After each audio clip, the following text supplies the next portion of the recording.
বাস্তবায়নের দাবিতে March for justice কর্মসূচি পালন করছে ছাত্রদল। এই মুহূর্তে সোহরাওয়ার্দী উদ্যান এলাকায় আছেন সহকর্মী কামরুজ্জামান মামুন। সরাসরি যাচ্ছি তার কাছে।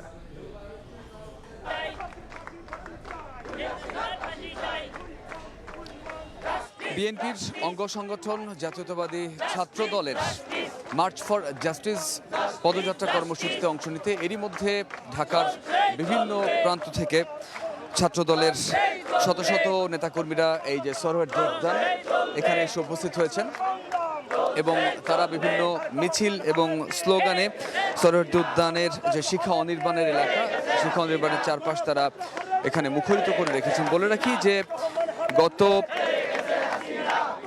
গত সরকারের আমলে বা গত 15 বছরের বেশি সময় ধরে ছাত্রলীগের যে কর্মকাণ্ড, সেই কর্মকাণ্ডের সঠিক বিচার এবং সাজা বাস্তবায়নের দাবিতে আজকের এই মার্চ ফর জাস্টিস কর্মসূচির আয়োজন করা হয়েছে এবং সাজা বাস্তবায়নের দাবিতে যে কর্মসূচি, এখান থেকে তারা কিছু আলটিমেটাম দিবেন বা তারা তাদের পরবর্তী যে করণীয় সেটি আমাদেরকে জানাবেন। আমরা জানতে পেরেছি মিছিলটি অর্থাৎ এই যে পদযাত্রা, সেই পদযাত্রাটি এখান থেকে শুরু হয়ে কেন্দ্রীয় শহীদ মিনার পর্যন্ত যাবে।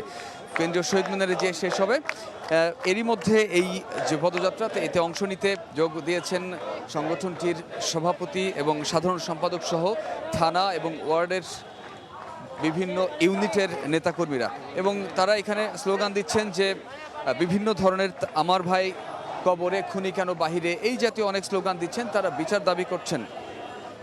বলে রাখি, নিশ্চয়ই দেখতে পাচ্ছেন আপনারা এরকম ক্ষুদ্র ক্ষুদ্র মিছিল নিয়ে বিভিন্ন থানা এবং ইউনিট থেকে ছাত্র দলের নেতাকর্মীরা আসছেন, হাতে ব্যানার এবং প্ল্যাকার্ড, সেখানে বিচারের দাবি। আমরা এই যে পদযাত্রাটি শুরু হওয়ার কথা ছিল বেলা 2টার সময়, কিন্তু এখনও আসলে আনুষ্ঠানিকভাবে শুরু হয়নি। এখনও নেতাকর্মীরা আসছেন, যেহেতু কিছুক্ষণ পর শুরু হবে আমরা জানতে পেরেছি। এতটুকু ছিল আমার কাছে সোহরাওয়ার্দী উদ্যান থেকে। এতক্ষণ সরাসরি ছিলাম ছাত্র দলের কর্মসূচিতে।